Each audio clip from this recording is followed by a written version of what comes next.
Como algunos de ustedes saben, acabo de llegar de Israel hace pocas horas. Un viaje larguísimo. Estuve apenas un par de días invitado en el Congreso Sionista Mundial, pero no me quería perder de ninguna manera. Venir un Shabbat Amijai es imperdible, así que vine volando. Y les quiero decir una de las cosas, de lo primero que me llevo más importante es, como recordarán, estuve hace algunos meses en Israel, justo en el momento en donde, en el medio de la pesadilla de la guerra, estaba la invasión de Irán a Irán y toda esa situación tan dramática y difícil en las calles de Jerusalén, completamente vacías. Estábamos allí con Mati, vacías las calles, vacíos el mercado, vacío los negocios, vacío todo, el aeropuerto completamente un desierto. Y de pronto, la verdad, llegar hoy y ver las calles repletas, disfrutar de que haya tránsito y no poder avanzar, el aeropuerto, increíble, la cantidad de gente en todos lados, y eso uno lo lleva al alma, poder ver cómo Israel renace con todos sus colores y Jerusalén con su magia, con su frescura. Como les dije, estuve invitado en el Congreso Sionista Mundial y me quería detener unos minutos nada más para hablar no del Congreso, quizá pocos saben qué es algo muy importante, sino de una de las palabras que conforman el Congreso, la palabra sionista. Porque si bien la guerra, Bezrat Hashem Yitbaraj, ha finalizado al menos en esta instancia, hay algo que no ha finalizado y que tiene que ver con la guerra mediática, la guerra de la propaganda y el lugar en donde ha quedado Israel y donde ha quedado el judío en lo cotidiano, en la sociedad, y cómo la palabra sionista está siendo utilizada casi como un insulto. Un insulto.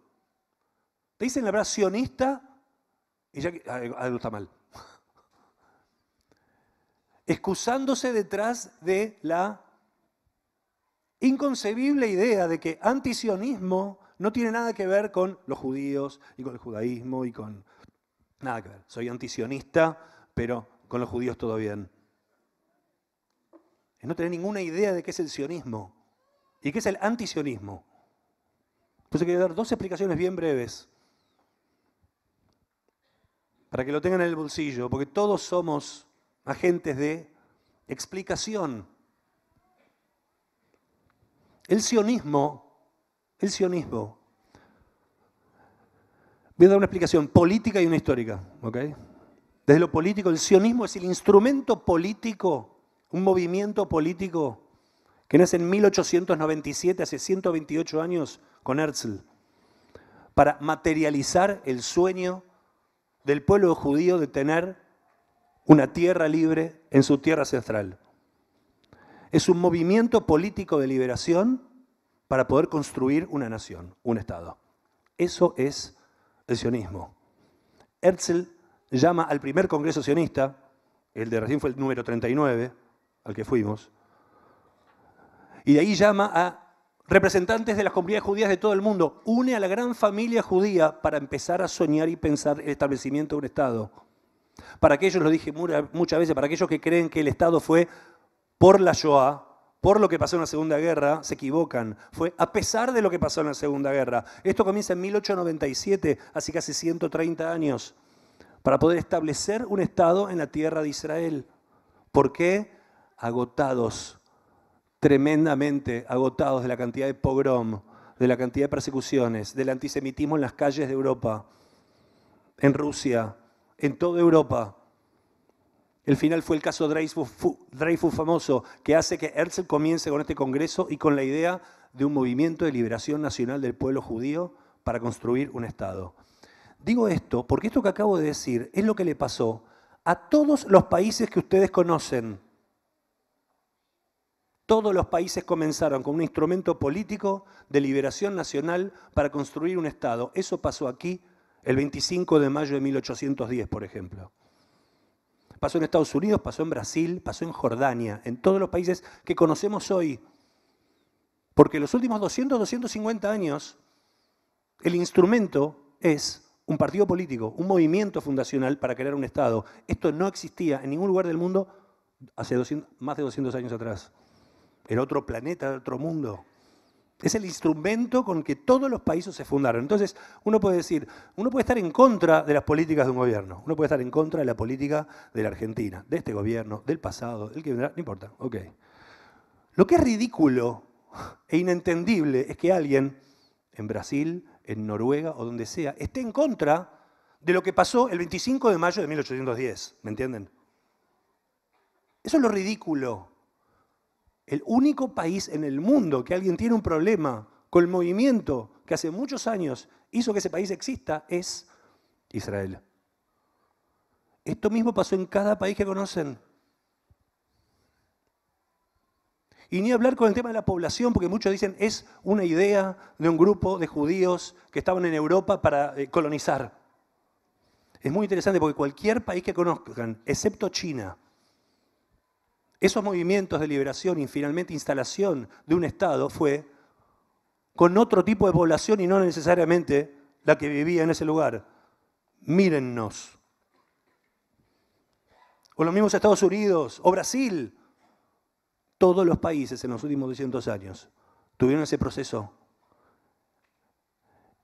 El único que tiene un concepto como anti eso es Israel. Anti la posibilidad de tener un movimiento fundacional para crear un Estado propio. Eso es desde lo político. Ahora hay otro punto desde lo histórico. Y es el error de creer que el sueño de ese Estado propio nace hace 130 años con Herzl. Présteme mucha atención. El sionismo, el movimiento sionista que trae Herzl, es el instrumento, el lenguaje de esta época y de esta era moderna para la constitución de los estados. Pero es solamente la traducción de un sueño y de una esperanza que tiene 4.000 años de historia. No nace hace 128 años, en 1897. En 1897 lo que nace es explicar el sueño del pueblo judío de habitar esa tierra de hace 4.000 años. Nace en el lenguaje moderno de los estados. Movimientos políticos, emancipación, independencia y país. Eso solamente tiene 200, 250 años en la civilización humana. El sionismo empezó hace miles de años. ¿Saben cuál fue el primer sionista? No fue Herzl el primer sionista. En la parashá de esta semana, ¿creían que iba a hablar de la parashá? En la parashá de esta semana, Dios le dice a Abraham, Lej leja, andá y hacé aliá. Hacé aliá. Porque tenés una tierra prometida y esa tierra siempre fue promesa. Siempre fue promesa. Lo que pasó en 1948, ¿saben qué fue con el Estado de Israel, con el nacimiento del Estado de Israel? En términos de hoy, es que el pueblo judío finalmente armó un partido y ganó las elecciones. Eso pasó. Eso pasó. Pero hace 4.000 años Dios le dijo a Aliá, porque esa es la tierra prometida y cuando llegues te prometo dos cosas. Que vas a ser una gran familia. No le dijo que iba a ser una gran religión. Mishpaha le dice, Ve'eyebraja, vas a ser una familia y vas a ser una braja. El primer sionista fue Abraham hace 4.000 años. Ese sueño siguió hace 3.300 años con Moisés saliendo de Egipto hacia allá. Siguió con el rey David hace 3.000 años instalando la capital en Jerusalén.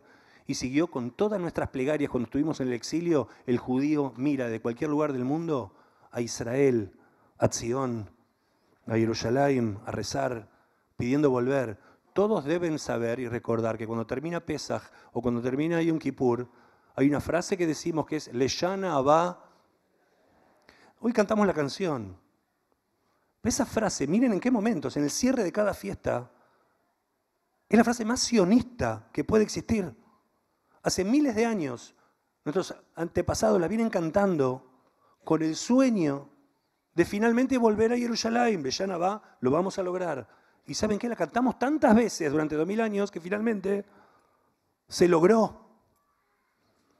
Lo que hizo Herzl fue ponerle el lenguaje de la modernidad, construir un movimiento político, ganar las elecciones y hacer un Estado como todos los estados de la tierra. Es por eso que decir que antisionismo no tiene nada que ver con el judaísmo es no entender la historia ni al sionismo ni al judaísmo.